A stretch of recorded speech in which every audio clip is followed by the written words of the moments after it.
নমস্কাৰ বাইদেউসকল, আজি পুনৰ আমাৰ অসম ৰাজ্যিক অংগনবাড়ী কৰ্মী আৰু সহায়িকা সন্থাই এখন সংবাদমেল যোগে ৰাজ্যৰ অংগনবাড়ী কৰ্মী আৰু সহায়িকাসকলৰ বাবে বহুকেইটা গুৰুত্বপূৰ্ণ খবৰ দিছে, যিকেইটা খবৰ আমাৰ ৰাজ্যৰ প্ৰতিগৰাকী অংগনবাড়ী কৰ্মী আৰু সহায়িকাই জনাটো অত্যন্ত প্ৰয়োজন। সেয়েহে লগৰ বান্ধৱীসকলক এই ভিডিঅ'টো শ্বেয়াৰ কৰি আজিৰ এই গুৰুত্বপূৰ্ণ খবৰটো জনাই দিব আৰু নতুনকৈ অহা বাইদেউসকলে পৰৱৰ্তী সময়ত ৰাজ্যৰ অংগনবাড়ী কৰ্মী আৰু সহায়িকাসকলৰ বিভিন্ন খবৰসমূহ পোনপ্ৰথমে পাবলৈ অনুগ্ৰহ কৰি আমাৰ এই চেনেলটো ছাবস্ক্ৰাইব কৰি ল'ব।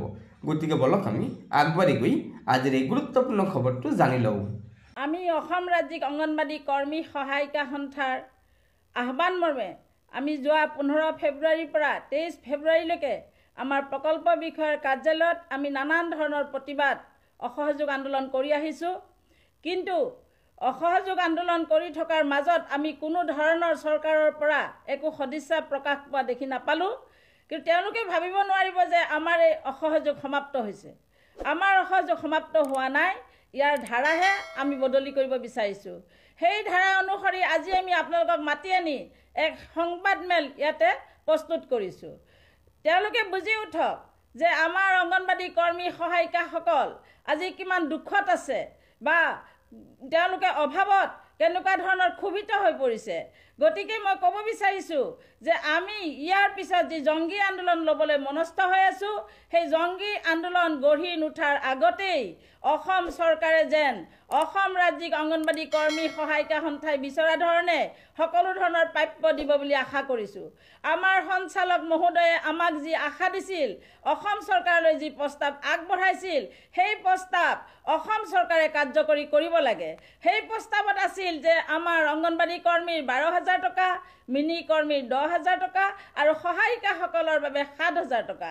কিন্তু সেই ন্যূনতম পইচাখিনিও দিয়াৰ বাবে অসম চৰকাৰৰ মাননীয় মুখ্যমন্ত্ৰী হিমন্ত বিশ্ব শৰ্মা ডাঙৰীয়াদেৱে, লগতে আমাৰ বিত্তমন্ত্ৰীদেৱে, লগতে আমাৰ সমাজ কল্যাণ মন্ত্ৰী ডাঙৰীয়ানো কোনো ধৰণৰ সদিচ্ছা প্ৰকাশ কৰা আমি দেখি নাপালোঁ।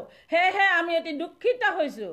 গতিকে আমি ইয়াৰ দ্বাৰাই আপোনালোকৰ মিডিয়াৰ যোগেদি অসম চৰকাৰলৈ আমি বাৰ্তা প্ৰেৰণ কৰিব বিচাৰিছোঁ, যাতে তেওঁলোকে অতি সোনকালে বৰচলা অংগনবাড়ী কৰ্মী সহায়িকা সন্থাই আজি যি আহ্বান কৰিছোঁ, অসম ৰাজ্যিক অংগনবাড়ী কৰ্মী সহায়িকা সন্থাৰ আহ্বান মৰ্মে, গতিকে তেওঁলোকে আমাৰ প্ৰতি এক সদিচ্ছা প্ৰকাশ কৰি গোটেই অসম ৰাজ্যিক অংগনবাড়ী কৰ্মী সহায়িকা সন্থাৰ আহ্বান মৰ্মে যি প্ৰস্তুত কৰা হৈছে, অতি সোনকালে সদিচ্ছা প্ৰকাশ কৰিব লাগে। নহ'লে ইয়াৰ পিছত আমি আৰু জংগী আন্দোলন গঢ়ি তুলিবলৈ বাধ্য হ'ম। এই জংগী আন্দোলনত যদি কিবা অসুবিধা হয়, কিবা অন্যায় হয়, তাৰ প্ৰতি অসম ৰাজ্যিক অংগনবাড়ী কৰ্মী সহায়িকা সন্থা দায়ী নাথাকিব। গতিকে বাইদেউসকল, এয়া নিশ্চয় আমাৰ অসম ৰাজ্যিক অংগনবাড়ী কৰ্মী আৰু সহায়িকা সন্থাই ৰাজ্যৰ অংগনবাড়ী কৰ্মী আৰু সহায়িকাসকলৰ স্বাৰ্থত বহুকেইটা গুৰুত্বপূৰ্ণ সিদ্ধান্ত লৈছে। সেয়েহে লগৰ বান্ধৱীসকলক এই ভিডিঅ'টো শ্বেয়াৰ কৰি আজিৰ এই গুৰুত্বপূৰ্ণ খবৰটো জনাই দিব আৰু নতুনকৈ অহা বাইদেউসকলে পৰৱৰ্তী সময়ত ৰাজ্যৰ অংগনবাড়ী কৰ্মী আৰু সহায়িকাসকলৰ বিভিন্ন খবৰসমূহ সম্পূৰ্ণ শুদ্ধ তথ্যৰ ওপৰত পোনপ্ৰথমে পাবলৈ অনুগ্ৰহ কৰি আমাৰ এই চেনেলটো ছাবস্ক্ৰাইব কৰি ল'ব। গতিকে আজিৰ ভিডিঅ'টো ইয়াতে সমাপ্ত কৰিলোঁ। ধন্যবাদ। জয় আই অসম।